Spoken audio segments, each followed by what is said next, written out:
E aí? Eu falei ontem, ou hoje, no caso, sobre inteligência emocional. E hoje, ainda hoje, eu falo sobre resiliência emocional. Você saber o que é resiliência tem que saber o que é inteligência, certo? Mas, sabendo o que é inteligência, é um passo muito ínfimo saber o que é resiliência emocional, sabendo que ela está contida na palavra resiliência. O que é resiliência?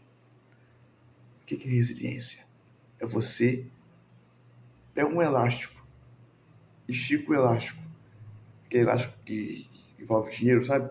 Estica o elástico e traz para o mesmo lugar. Isso é resiliência. Agora imagina isso.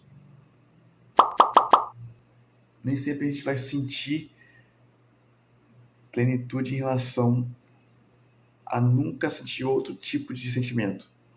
Até porque inteligência emocional é você reconhecer as suas emoções, sejam elas quais forem. Assim como eu falei no vídeo sobre Jung, que eu falei sobre Jung, no caso, que assombra você aquilo que você não gosta, aquilo que você simplesmente tem receio de mostrar, ou receio de sentir, raiva, medo, tristeza, inveja, nojo. E o erro crassíssimo, é você esconder, como eu falei no outro vídeo. A resiliência emocional parte do princípio que você tem que mostrar essas emoções não para os outros, mas apresentar a você. Sabe aquela cena do Rei Leão que o macaco ele levanta o Simba? Então, isso tem que ser feito com a sua emoção. Você tem que pegar a sua emoção e apresentar a você mesmo. Quando isso acontece, você, como eu falei, Jung fala que esconder a sombra é ruim. Logo, e Freud fala que nenhuma forma de expressão é distinta, como eu falei no vídeo, naqueles vídeos, alguns vídeos. Logo, não é um erro sentir. O grande problema, e aí eu concordo com o termo masculinidade frágil, eu concordo com esse termo nesse sentido, que um homem, desde que o mundo é mundo, até bem pouco tempo, dizia que você tinha que esconder o que você sentia, você não pode demonstrar fraqueza. Claro que demonstrar muita fraqueza é horrível mesmo. Isso faz a masculinidade ser vista como fraca de fato. Mas um dos o maior homem da humanidade chorou. Esse homem era Deus, Jesus. Mas veja bem, ele não só chorou. Existe um range, existe um alcance de emoções que o ser humano pode sentir. E você acha que um sentimento, uma emoção define o homem só porque ele a sente? Não faz sentido nenhum isso. Eu acho que essa geração, a minha pra frente, vai ser a primeira geração que vai dizer pros filhos: chora, pode chorar. Tá com raiva? Pode sentir raiva. Eu acho que vai ser a primeira geração que vai fazer isso. E ainda bem. Nesse ponto, a internet foi um grande ganho, porque as pessoas fazem vídeos e fazem ah, palestras e postam no YouTube sobre temas que fazem sentido, na minha opinião. Por exemplo, sobre resiliência emocional. Porque a partir do momento que você chora, que você sente raiva, é muito fácil você aprender a voltar pro padrão. E é justamente por isso que é resiliência emocional.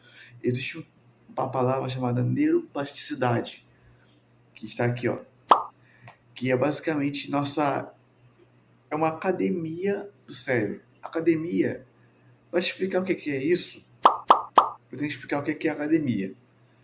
Hoje eu faço academia, hoje eu treino há 1 ano e 5 meses e já sei como funciona esse mecanismo, essa mecânica da academia há bastante tempo. Mas agora, de 5 meses para cá, quase 1 ano e meio, eu tenho emergido nisso.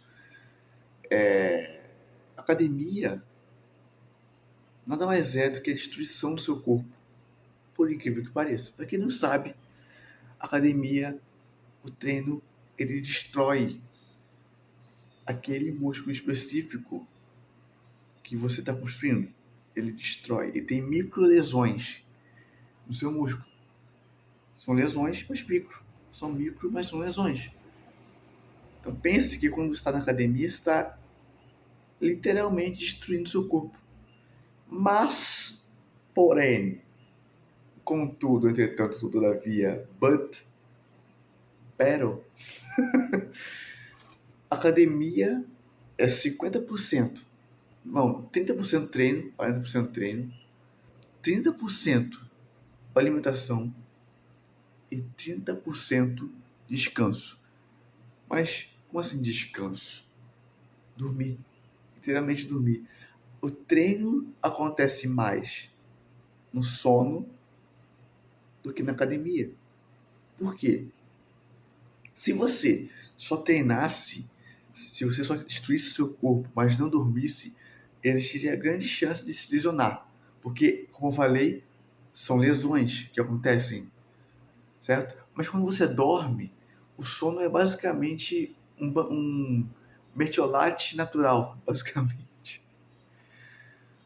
De fato, o metiolate que não arde.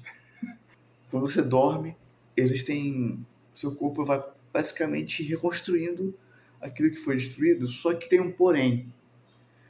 Ele deixa mais forte o músculo, para poder aguentar, entendeu? A próxima sessão de tortura benéfica. Ele vai ficando mais forte, fazendo você ficar mais forte para aguentar. É tipo um anticorpo para o seu corpo mesmo, para a sua epiderme, para a sua pele, entendeu? Agora imagina isso que eu falei agora da academia na cabeça. A neuroplasticidade é literalmente isso no cérebro. Você, por exemplo, quem sofreu bullying, que é o meu caso, se for canalizado e curado, você se torna imparável, imune a críticas, você se torna muito resiliente, não só mentalmente, mas resiliente fisicamente, se torna resiliente, se torna imparável, se canalizado e curado, porque tem grande parcela da população que está afundada em depressão por conta de bullying, o que é horrível. O bullying começou a ser falado muito em 2009, há 16 anos. E até hoje, as coisas não andaram tanto, sabe? Infelizmente. Mas, felizmente, o bullying faz, assim como está em Romanos 8:28, tudo coopera para o bem daqueles que amam a Deus. Opa! Tudo coopera para o bem daqueles que amam a Deus. E o bullying não escapa a essa regra. Você entende que as pessoas mais lapidadas que você pode conhecer são aquelas que sofreram bullying? Um exemplo muito claro, o Felca. Felca sofreu bullying, assim, bem próximo do que eu sofri, assim. Foi um bullying bem similar, assim. Eu acompanho o Felca há bastante tempo. E ele, além de imparável, ele se tornou empático com as pessoas que sofrem esse mal. E, com certeza, aquele vídeo do Felca sobre a adultização veio por conta do que ele lembrou de como o trataram como nada, como uma coisa, sendo que ele é muita coisa. Né? Ele não é um nada, ele é muita coisa. Ele precisou passar por aquela situação para perceber isso. É a mesma coisa com o Dio. Então, sei que essa frase é coach, mas ninguém odeia o fraco. Ninguém persegue o insignificante. Entenda que ninguém perderia tempo de sua preciosa vida, sabendo que o tempo não volta, para perseguir alguém que despreza, para perseguir alguém que ele não se importa, para que ele não gosta. Toda inveja é uma admiração velada. Toda inveja, e além disso, toda inveja é colocar a pessoa acima, porque por isso que existe a raiva junto com a inveja. Porque a pessoa olha para a pessoa e fala: ele não pode ser acima de mim. Portanto, a pessoa, na sua cabeça, está acima de você. Parabéns. Uma vez eu vi um vídeo de um pastor evangélico que ele dizia que a tentação do diabo é a maior anunciação de uma vitória futura. Por quê? O diabo jamais tentaria você se não houvesse nada no seu futuro que fosse uma dica de que mudaria para sempre sua história. O diabo tentou Jesus, que é Deus, sabendo que ele tinha uma grande missão. Então, dificuldades e tentações são o primeiro anúncio do diabo de que uma coisa vai acontecer. Porque, por mais que ele não veja o futuro, ele não vê o futuro, mas ele vê padrões. Sabe aquela frase que eu botei no vídeo? Quem não conhece a própria história está condenado a repeti-la? É isso. O diabo conhece a história da humanidade porque ele estava lá, Adão e Eva. Ele conhece a história. Então ele vê padrões se repetindo, entendeu? Ele não vê o futuro, mas ele vê padrões. E isso, se você deixar o diabo entrar na sua cabeça, alugar um triplex na sua cabeça, ele vai vencer algumas batalhas. Mas lembra que ele não consegue vencer a guerra. Ele não vence a guerra. Desde Gênesis a Apocalipse, da primeira letra do livro de Gênesis até a última letra do livro de Apocalipse, o diabo perdeu todas as batalhas. Todas. Mas que ele vencesse algumas batalhas, ele não venceu a guerra. Entende? Então, a mesma coisa acontece com os seus servos, os servos do diabo. Além deles não. Você quer saber? Olha só, eu venho pensando nisso há bastante tempo. Há algum tempo. Você quer conhecer, você quer saber se uma pessoa está agindo pelo diabo? Você quer saber? Eu tenho pensado nisso há bastante tempo. Há algum tempinho. Além da pessoa te atacar, que isso já é uma obra diabólica, além da pessoa te atacar, ela não muda os seus padrões, ela não muda a sua estratégia. O diabo em si, ele não muda a estratégia dele. Ele continua tentando as pessoas da mesma forma. Ele não muda a estratégia, tá? Já Deus, ele diz que é pela diligência que se vence a guerra, é pelo conselheiro que se vence a guerra. Se é pelo conselheiro que se vence a guerra, logo não é a mesma estratégia que vai fazer você vencer a guerra, né? Por exemplo, Davi, fugindo de Saul, teve que se esconder atrás de uma pedra na noite inteira para poder até Jonatas, que é o melhor amigo dele, avisar para ele que ele podia sair, entendeu? Isso é uma estratégia. Você vê essa estratégia se repetir na Bíblia? Nenhuma vez. Logo, quem está em Deus sempre muda estratégia e não ataca, né? Mas veja bem, atacar é diferente de apontar para um erro, tá? Apontar para um erro não é apontar para quem cometeu o erro.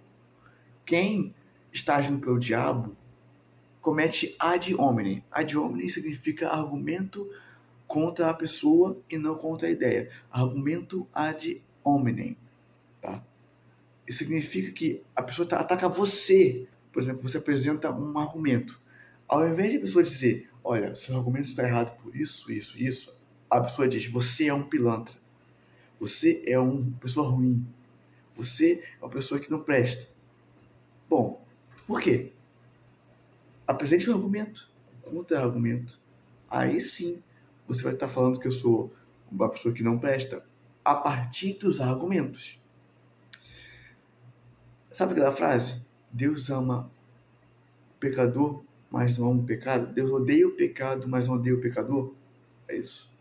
Todo mundo que está perto de Deus começa a ter atitudes parecidas com Deus, assim como você tem quando você tem um amigo íntimo. Você fica parecido com o seu amigo. A mesma coisa com quem é amigo de Deus. Tiago 4,4. Quem constitui-se amigo do mundo, constitui-se inimigo de Deus. Por quê? Porque começa a imitar o mundo, começa a imitar como o diabo, que é príncipe desse mundo, age. E como que o diabo age? Atacando a pessoa e não o pecado, atacando com a mesma estratégia e tentando impedir os filhos de Deus de verdade. Os verdadeiros filhos de Deus, né? Porque a palavra diz que muitos são chamados, mas poucos são escolhidos. Por quê? Porque alguns são verdadeiramente ungidos. A palavra ungido, a palavra Cristo, o título Cristo significa ungido, tá? Ou seja, todo cristão de verdade é um ungido de Deus, é um protegido. Tem uma cena do Harry Potter, tem uma parte dos livros do Harry Potter, os filmes do Harry Potter, que o Dumbledore pega o Harry Potter como seu protegido.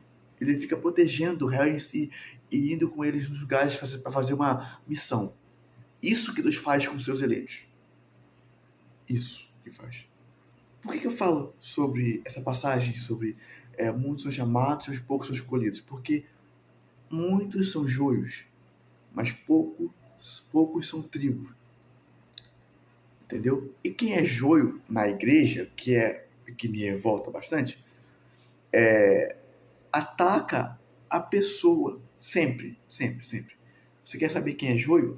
Vê quem ataca a pessoa e não o argumento. Deus nunca, jamais, em toda a Bíblia, mesmo com Adão e Eva, ele não acusou a pessoa. Mas, Jesus, na pessoa de Deus Filho, né? Ele apontou para o erro dos fariseus com muita veemência, chamando de raça de víboras, hipócritas, sepulcros caiados, limpam o copo por fora, mas por dentro está cheio de podridão, né? Mas você pensa assim, Jesus é Deus, mas Deus apontou para as pessoas. Não, não, não, não. Eu estou escrevendo um livro, já falei aqui em alguns vídeos, e eu refleti sobre isso no livro. Eu reflito sobre isso e Jesus não exagerou nem um pouquinho. Nem um pouquinho. Ele estava falando sobre o comportamento das pessoas. Raça de víboras é sobre comportamento. Sepulcros caiados é sobre comportamento. Hipócritas é sobre comportamento. E limpo o copo por fora, mas por dentro está sujo, também é sobre comportamento. Vamos lá.